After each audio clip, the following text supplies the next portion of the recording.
Namo Sayang Adi Budaya, Namo Buddhaya. Jumpa lagi dengan Bapak Satino pada pembelajaran pendidikan agama Buddha di kelas 6. Pada kesempatan ini, Bapak akan melanjutkan pembelajaran kita, yaitu kita akan mempelajari tentang munculnya Singgasana Permata. Sebelum kita melanjutkan pelajaran ini, marilah kita awali dengan doa. Terpujilah Tuhan Yang Maha Esa, terpujilah Triratna.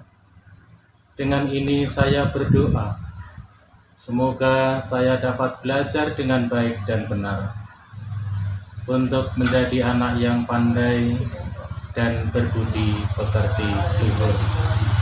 Semoga semua makhluk hidup berbahagia. Sadu, sadu, sadu.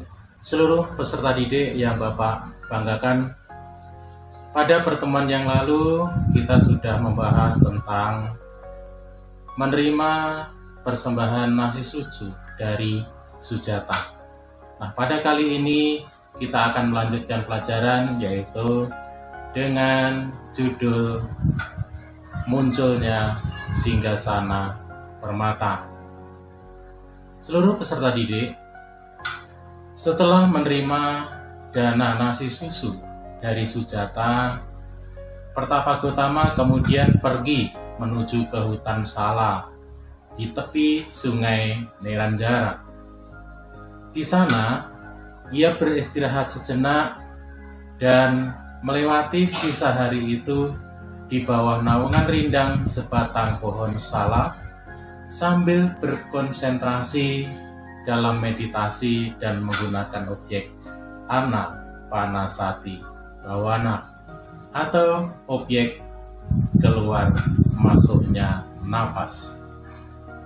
Pada senja sore hari itu, kala udara terasa sangat sejuk dan angin berhembus sepoi-sepoi, ia menuju ke hutan Gaya, ke kaki pohon Bodhi, atau dalam bahasa Pali disebut pohon Asala, dan di dalam bahasa Latin disebut dengan Ficus religiosa, dengan diiringi banyak para dewa.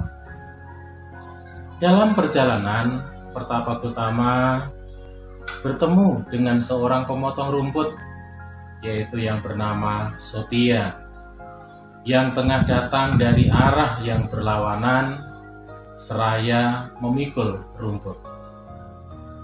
Dia sangat terkesan oleh penampilan agung daripada Pertapagotama. Setelah tahu bahwa Pertapagotama menginginkan sedikit rumput, Sotia lalu mempersembahkan 8 ikat rumput pusa kepada Pertapagotama. Sesampainya di pohon Bodhi, Pertapagotama memeriksa sekeliling untuk mencari tempat yang sesuai untuk melaksanakan meditasi. Ia mengetahui bahwa sisi timur dari pohon itu merupakan tempat kemenangan yang penuh berkah.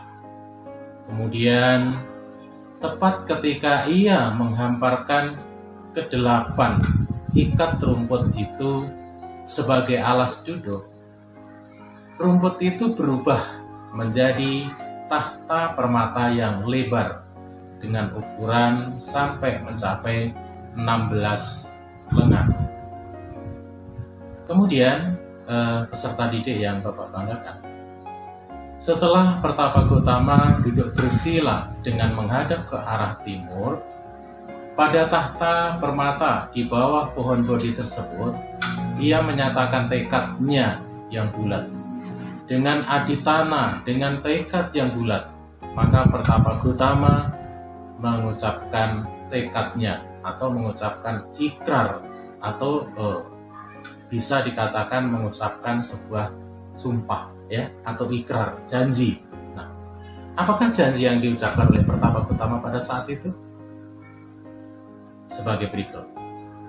Meskipun hanya kulitku yang tersisa, meskipun hanya uratku yang tersisa, meskipun hanya tulangku yang tersisa, meskipun seluruh tubuhku dan seluruh daging dan darahku mengering, jika aku belum mencapai kebudaan, aku tidak akan mengubah posisiku dari duduk bersila seperti sekarang ini.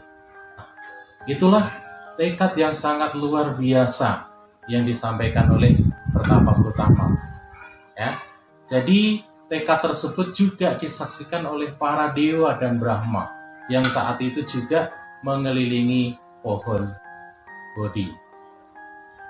Seluruh peserta didik yang Bapak banggakan, demikianlah pertemuan kita pada hari ini, yaitu tentang munculnya Singgasana Permata. Kepada anak-anak Bapak, terus bersemangat dalam belajar, bertambah rajin dalam belajar, berlatih dan berlatih, tingkatkan kedisiplinan, tetap jaga kesehatan. Dengan anak-anak semua memiliki sifat yang disiplin, kemudian berusaha keras, rajin belajar. Nah, itulah salah satu cara untuk meraih cita-cita bagi anak-anak semua. Terima kasih. Kita bertemu lagi pada pertemuan yang akan datang. Bapak akhiri dengan Namo Sayang Adi Budaya, Namo Buddhaya.